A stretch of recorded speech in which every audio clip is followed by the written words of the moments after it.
এই শুনেন, বলেন। আপনি যে আমার বাসায় বিয়ের প্রস্তাব পাঠিয়েছেন, আপনি করেনটা কি?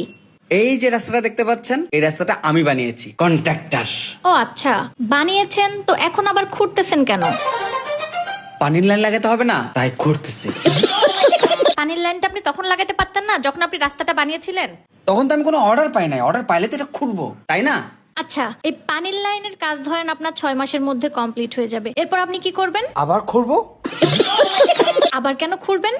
গ্যাসের লাইন লাগাতে হবে না? গ্যাসের লাইন আর পানির লাইন তো আপনি এখন একসঙ্গে লাগাইতে পারেন। অর্ডার পাইলে না লাগাবো, অর্ডারই তো পাই নাই।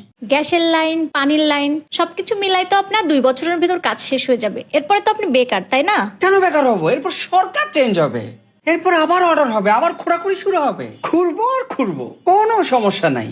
আমি এত সহজে বেকার হচ্ছি না। আপনি নিঃসন্দেহে আমাকে বিয়ে করতে পারেন। চলো চলো চলো ঘুরতে যাই।